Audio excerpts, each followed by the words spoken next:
Yes, a big evening of football coming up, and I'm delighted to be joined by a very special guest. Igor Stimac wears many hats. He is the head coach of the Indian men's national football team. He reached the semi-finals of the 1998 World Cup with Croatia, and he's also served as head coach of the Croatian national team. And there are many in this current team who share a warm relationship with him, including Dejan Lovren and Luka Modric. Igor, thank you for joining us. Now, we aren't supposed to be biased, but you are allowed to be. Back-to-back World Cup semis for Croatia, and as your head coach, Zlatko Dalic, said, if you beat Argentina, then it will be the greatest moment ever for Croatian football. Yeah, definitely it will be, second consecutive time reaching the semi-final as a country which no one expected to see going so far.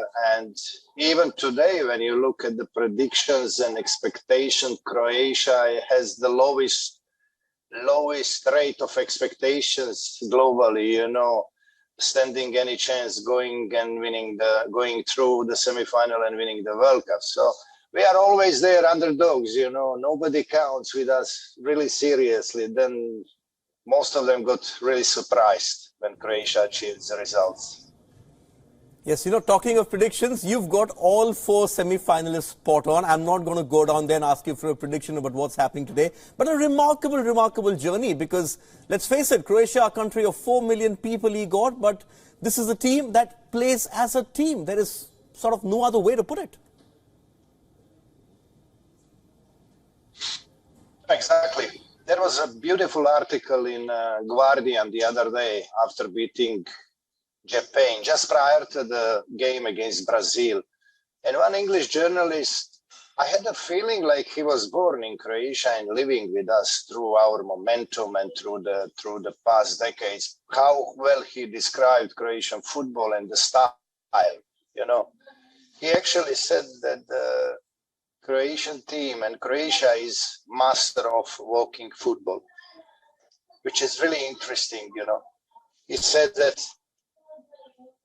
there is no team in the world as Croatia which can bring you down to its pace in football and to suck you in. And that's exactly what's happening to our opponents there, I'll actually get you to open up in more detail on that. There was another reference made to quicksand, especially the midfield. But Igor, what defines this team and the togetherness that we've seen? Because I'll be honest, after the draw with Morocco in the first game, I for one thought that this is an aging squad. It won't go so far, especially in the hot conditions that we were seeing at the time in the first round games. And that tells you why I'm no football pundit. I'm sitting here asking you the questions. That clearly shows that you couldn't see, like many others, the strength of Morocco. You were only looking at Croatia in that game. But a very similar thing happened with Croatian fans. They were disappointed. Oh, we can't beat Morocco, so what do we expect from this World Cup? But that's when you speak about average supporter or follower of football, how he thinks, how he sees the situation. On the other hand, after the second round in the group stage, I could clearly see that this Morocco side is so difficult to be beaten, so difficult to play against, and I could clearly see them going very far. That was Morocco, but beating Brazil gives any team an extra kick, especially at the World Cup.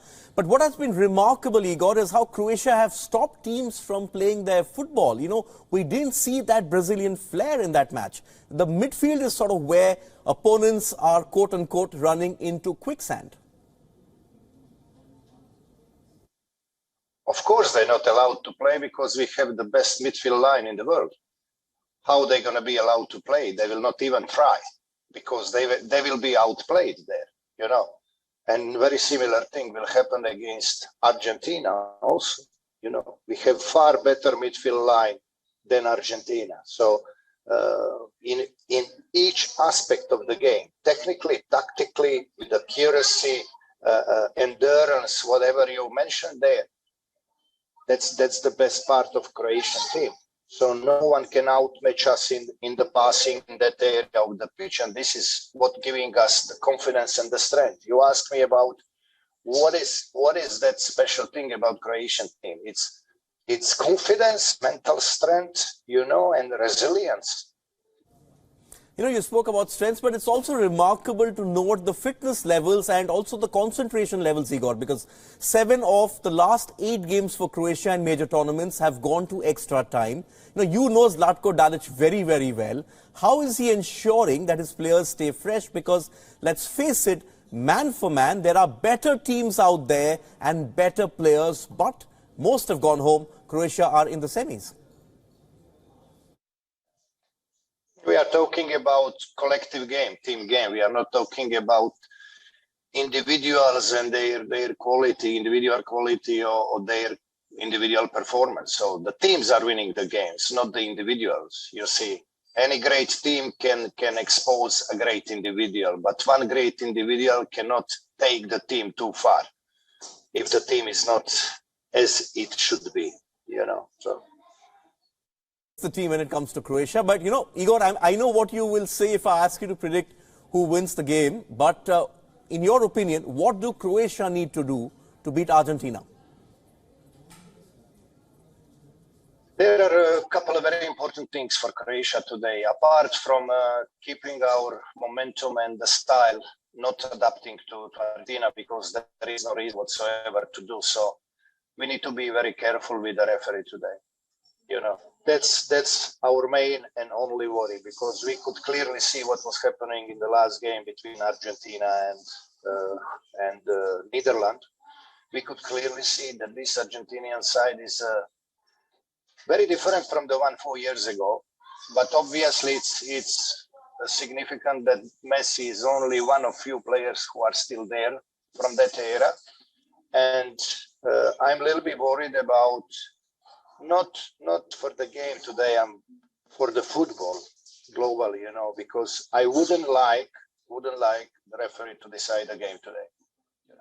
So we need to behave well. We need to stay well aware of possible provocations from the opponent, aggressiveness, especially. They will go hard on some of our players, and we shouldn't give the referee any reason whatsoever to help Argentina today.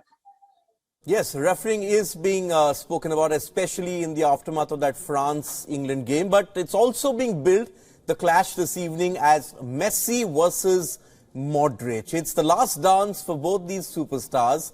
Both were winners of the Golden Ball in previous editions of the World Cup. Both have lost World Cup finals.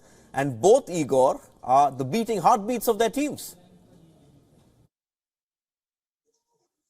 Yes.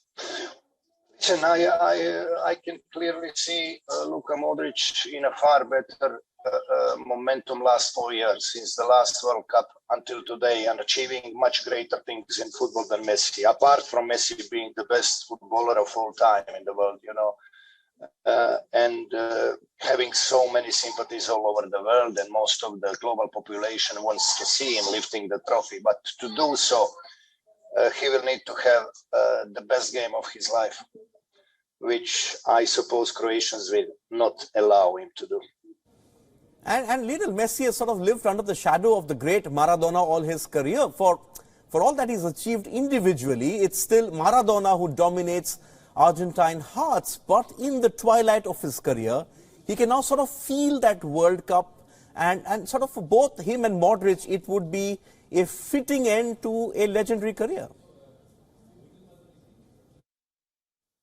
It will be, and they are well aware of it, So I expect both of them to have a great game, to do their best, to try their best. And I just hope that disappointment, which needs to go to one side at the end, will not overcross the line.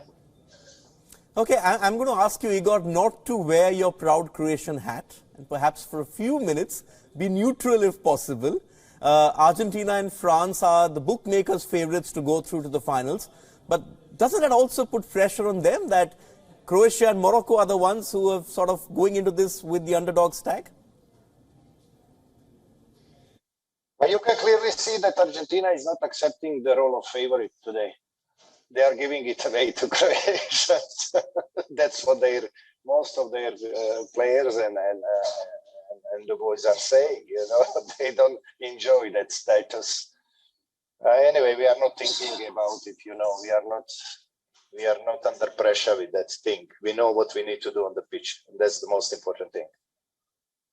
Finally, Igor, what has impressed you about the way Argentina have gone about this campaign, especially after the shock loss to Saudi Arabia at the start of the tournament? I didn't need this World Cup to be impressed with Argentina. Prior to the World Cup, I said that they are my favorite number one. That's one thing.